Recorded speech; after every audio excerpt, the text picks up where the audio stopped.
And I just have to say, before we kick this off, I have never met anyone that has my exact birthday. April 12th, 1962? Yes, sir. Where were you born? Boston, Massachusetts. Wow. What time of day do you know? Uh, no, I don't. It was a No. Thursday. It was? I It was- didn't know that. yeah, I That was must born be at a five famous date. 22. Huh? We gotta put that CEO of a major company and then also the founder of Everclear. So we have so there you go. Two people born on the same day. I'm glad you threw me off like that, Greg. I love that.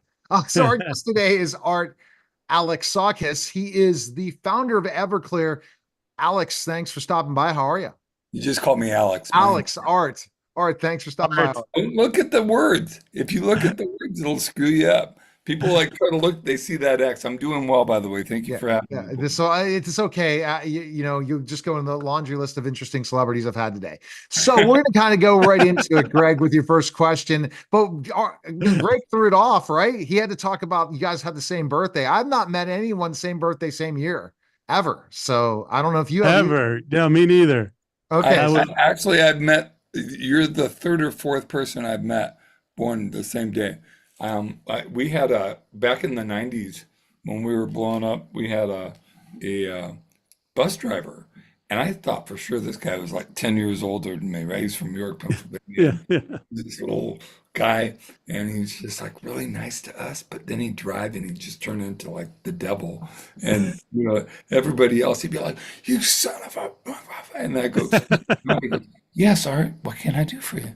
It was like do you remember that movie Nightmare Before Christmas? Yeah. Yeah. He was the mayor of Halloween Town, his head was that guy. But he was born on the same day, same year. Well, okay. All No, right. that's Another fantastic. another superstar. Go ahead, Greg, with your first question. But I just wanted to ask you, how did you get into, playing the guitar? Were you like born with it? Uh, Tell me about that. No, I remember so we're the same age. So back when I was like three and a half, four, we were living in Santa Monica in an apartment, and my mom would put me to bed, and it was Sunday night, and the rest of the family would be out on the couch, in the living room watching Ed Sullivan.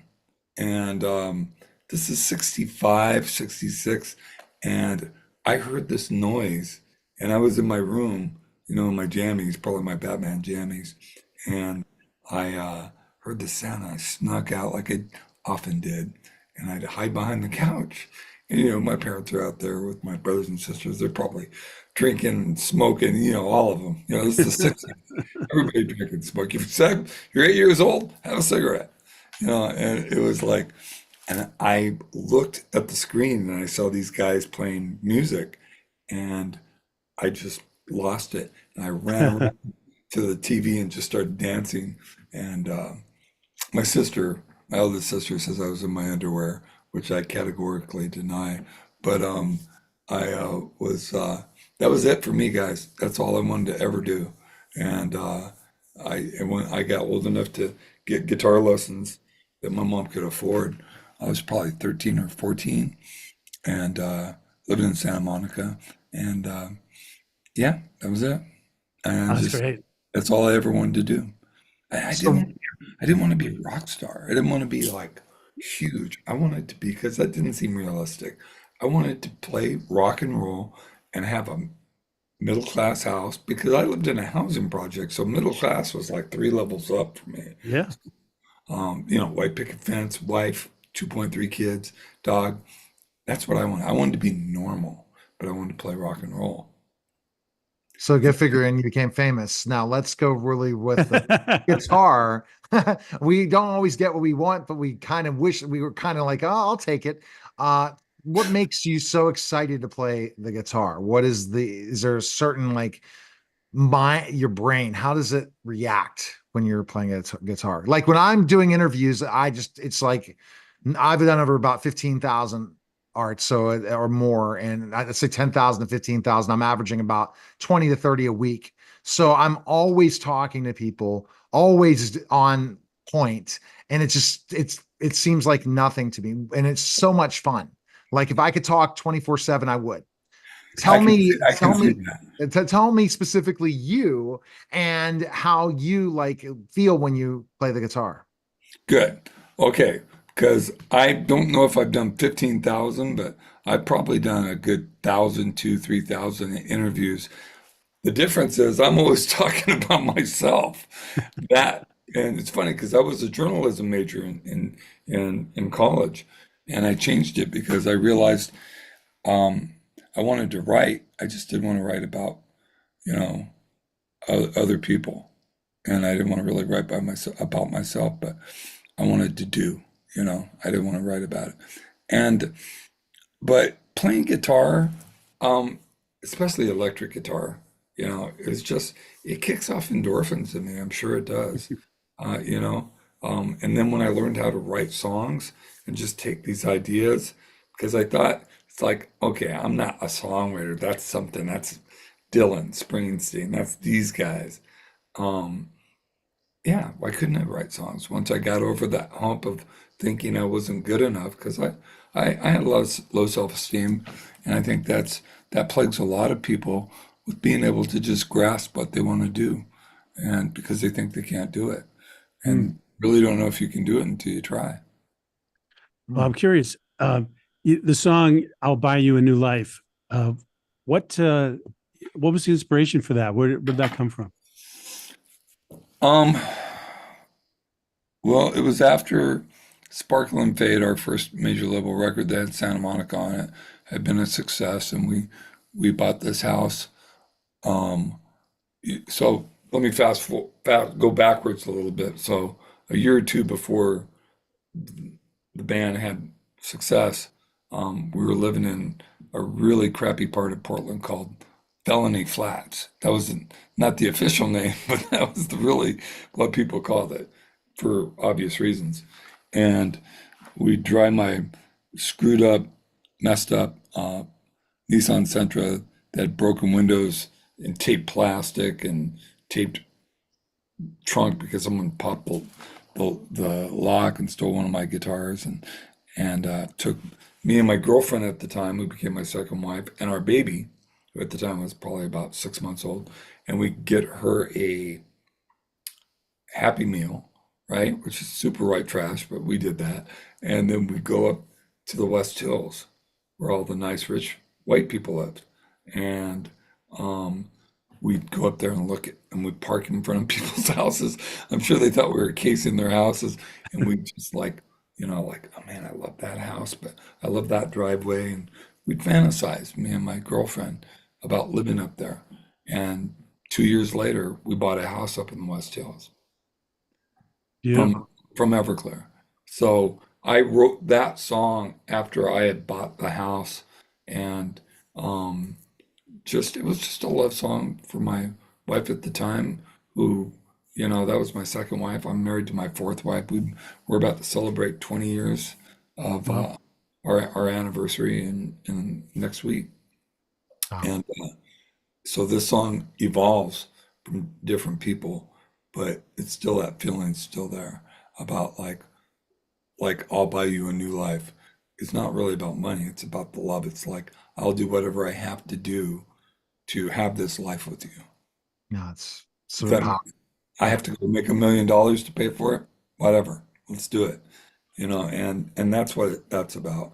I've always related money to wealth in songs. I do that a lot. There's a song called Heart Spark Dollar Sign that's on the Sparkle and Fade, and it's just about the value of the heart, and it's not about money. It's about a biracial relationship I was interracial relationship that I was in, and just caught a lot of flack from she did from her community, and I did from my community, and that was in the '80s. But Mm. and we like to think it's different now, but in a lot of places it's not. And it's still a song that really talks to me, but that's the thing I value. Um, I like money because it just makes life easier, but I've never been one to really want things like Ferraris, you know. Yeah. Want a cool car. I'm a California guy, so I got a Bronco, and I think it's cool. Nice.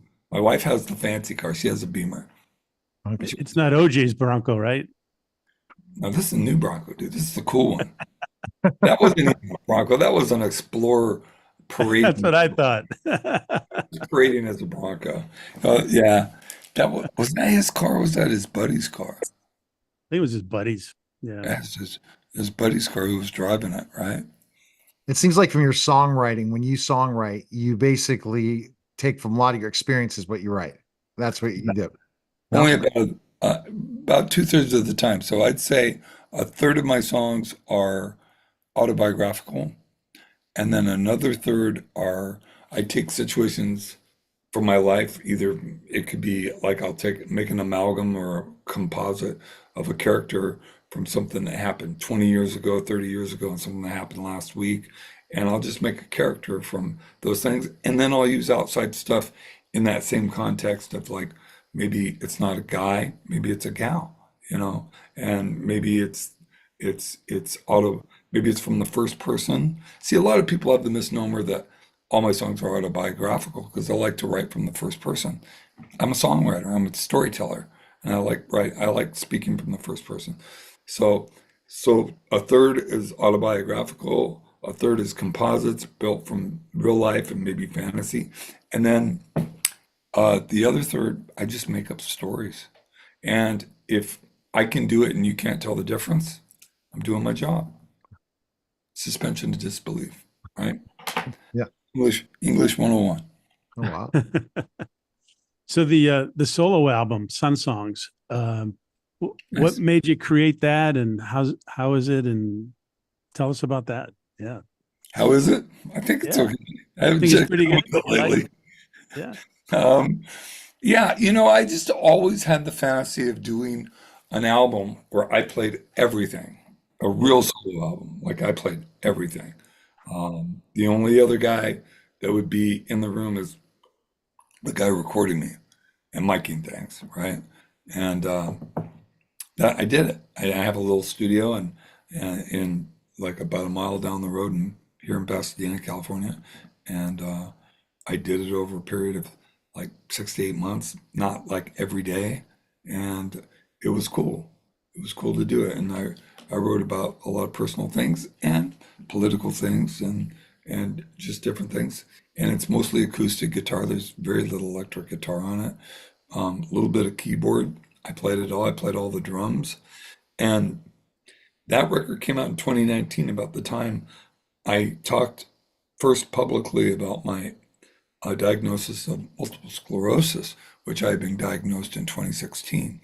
Mm. And because of the MS and because I can't use my right leg to do the kick drum, it doesn't respond like that. It's okay. It's like when I'm walking, when you walk, your brain tells you to put your foot there.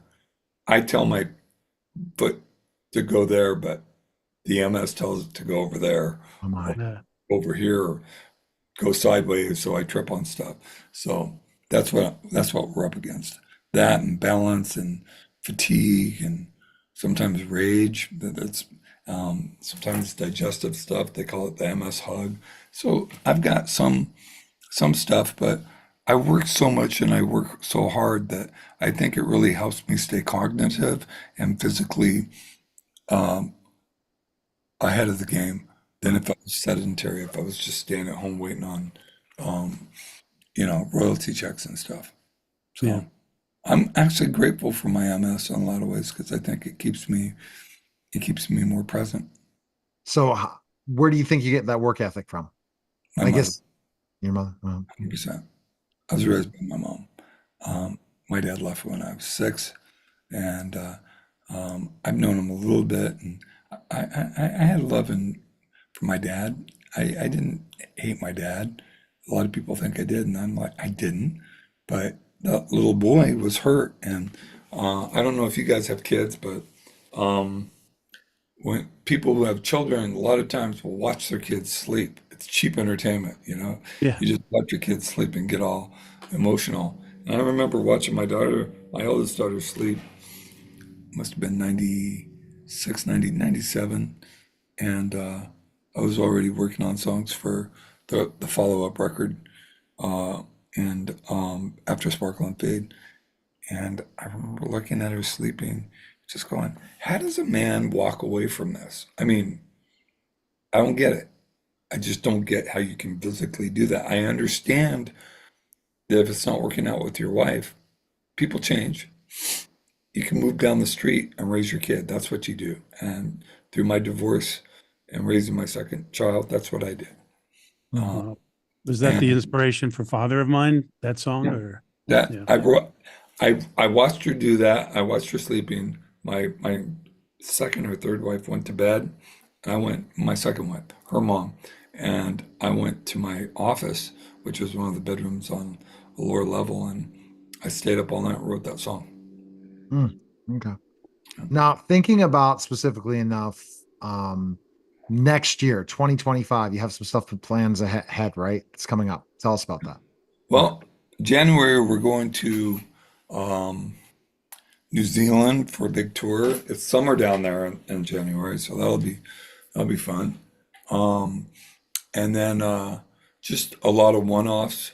Like we do a lot of flyaway shows during the year. We did 67 of them last year, Wow. uh, or 62 rather. And when I say last year, I mean 2024, this year. We just finished our last run like 3, 4 days ago. Just three shows. But we always do a bus tour in September, October. That's the last time we got off the bus. And next year, we're celebrating 30 years of Sparkle and Fade, our first big record. And we're going to do a remaster with it. And they're going to let me into the vault. So I'm going to go through and find old songs and demos and stuff and just make a really cool package, remaster the whole thing, do it on vinyl, and so that'll be available next year. We're going to tour with some really cool 90s bands. We already got them set up. I can't tell you who it is yet, but that's going to be cool. And we're going to tour New Zealand, like I said, in January, and then in November we're going to go back to Australia, which is a big market for us. So we got a busy year and just a lot of shows. And I've decided, and this is the first time I've said it in the press, I've decided to make a new Everclear record because I've been saying I didn't want to make a new Everclear record. So this next year, I'm already writing songs, and we're gonna do it instead of going in and just recording like a whole record all at once. We're gonna do 2, 3 songs like in February, and then maybe another 2 or 3 songs in May, and then do the summer, and it'll come out in 2026. Excellent. Well, that's great news for 2024 to 2025. Greg has a final question he asks all our celebrities. Go ahead, Greg, with your question. Well, second to last question. Second to last. Okay. I had read that you support military families, and I I think have that's in the past, yeah. exemplary. So, what got you involved doing that? That was pretty terrific. Well, I mean, people had asked me, and I always have been supportive of people.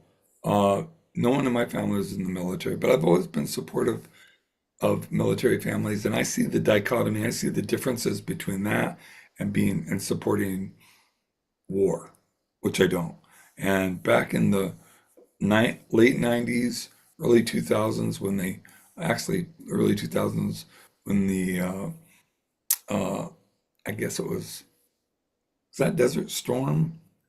Was it Yeah. in 2003 with W. Bush? Um, there was all these protests in Portland, which is pretty, pretty liberal town, and we went to them because I was protesting the war because I thought it was a stupid war. There was no WMOs, um, but it just seemed to me to be a war about oil, not about protecting American Yeah. sovereignty.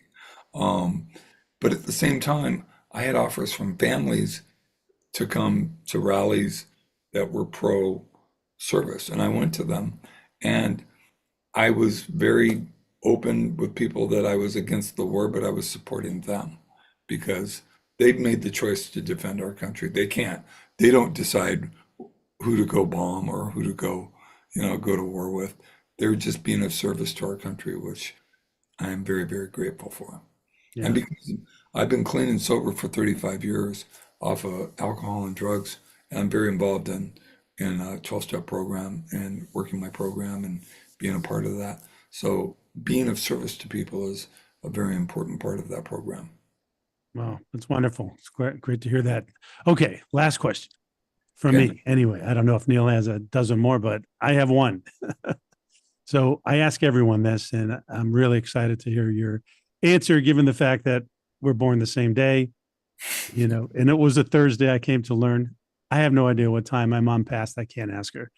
Uh, It's on your birth certificate. oh, it is. It I'll should have to go check that out be. if You I know can find. where they put the footprints? Yeah. Yeah, it should be right there. All right. I'll have to go check that out. Mhm. All right. Art, tell me, what do you feel is the most important thing in life you've ever learned?